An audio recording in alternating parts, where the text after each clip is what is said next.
Hi friends, ನಮಸ್ಕಾರ ಎಲ್ರಿಗೂ. ಇವತ್ತಿನ ರೆಸಿಪಿ ಸೆಟ್ ದೋಸೆನ ಹೇಗೆ ಮಾಡೋದು ಅಂತ ತೋರಿಸ್ತಾ ಇದ್ದೀನಿ ಈ ಒಂದು ವಿಡಿಯೋದಲ್ಲಿ. ಅದಕ್ಕಿಂತ ಮುಂಚೆ ನನ್ನ ಚಾನಲ್ ಇನ್ನೂ ಯಾರ್ಯಾರು ಸಬ್ಸ್ಕ್ರೈಬ್ ಮಾಡ್ಕೊಂಡಿಲ್ವೋ ಪ್ಲೀಸ್ ಸಬ್ಸ್ಕ್ರೈಬ್ ಮಾಡ್ಕೊಳ್ಳಿ. ಹಾಗೆ ಈ ವಿಡಿಯೋನ ಎಲ್ಲೂ ಸ್ಕಿಪ್ ಮಾಡದೆ ಪೂರ್ತಿಯಾಗಿ ನೋಡಿ.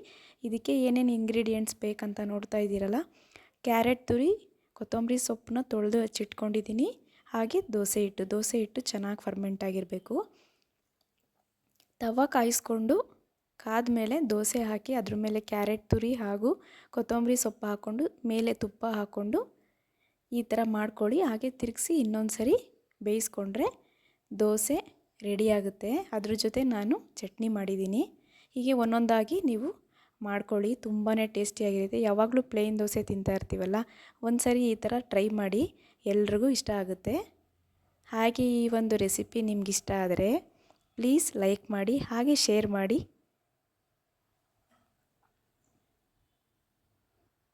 ನೋಡ್ತಾ ಇದ್ದೀರಲ್ಲ ಎಷ್ಟು ಕಲರ್ಫುಲ್ಲಾಗಿ ಕಾಣ್ತಾ ಇದೆ ಅಂತ. ಅಷ್ಟೇ ಟೇಸ್ಟಿಯಾಗೂ ಇರುತ್ತೆ. ತುಂಬಾ ಸಿಂಪಲ್, ಬೇಗ ಆಗುತ್ತೆ. ನಾನು ಹೀಗೆ 3 ದೋಸೆನ ಕ್ಯಾರೆಟ್ ಹಾಗೆ ಕೊತ್ತಂಬರಿ ಸೊಪ್ಪು ಹಾಕ್ಕೊಂಡು ಮೇಲೆ ತುಪ್ಪ ಹಾಕ್ಕೊಂಡು ಮಾಡ್ಕೊಂಡಿದ್ದೀನಿ. ಇದಕ್ಕೆ ಸ್ವಲ್ಪ ನೀವು ಆನಿಯನ್ನ ಸಣ್ಣಗೆ ಕಟ್ ಮಾಡಿ ಇಟ್ಕೊಂಡು ಕೂಡ ಮಾಡ್ಕೋಬೋದು. ಅದು ನಾನು ತೋರಿಸಿದ್ದೀನಿ ಈ ಒಂದು ವಿಡಿಯೋದಲ್ಲಿ. ಎಷ್ಟು ಚೆನ್ನಾಗಿ ಕಾಣಿಸ್ತಾ ಇದೆ ಅಲ್ಲ. ಓಕೆ, ನೀವು ಮಾಡ್ಕೊಳ್ಳಿ, ತುಂಬಾ ಚೆನ್ನಾಗಿರುತ್ತೆ.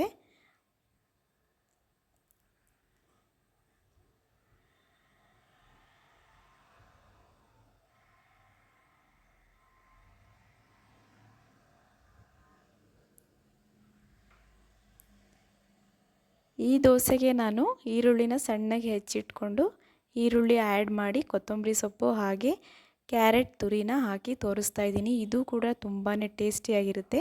ನಿಮಗೆ ಬೇಕಂದರೆ ಆನಿಯನ್ ಆ್ಯಡ್ ಮಾಡಿ, ಬೇಡ ಅಂತಂದರೆ ಸ್ಕಿಪ್ ಕೂಡ ಮಾಡ್ಬೋದು. ಮೇಲೆ ತುಪ್ಪ ಹಾಕಿ ತಿಂತಾ ಇದ್ರೆ ಸಖತ್ತಾಗಿರುತ್ತೆ.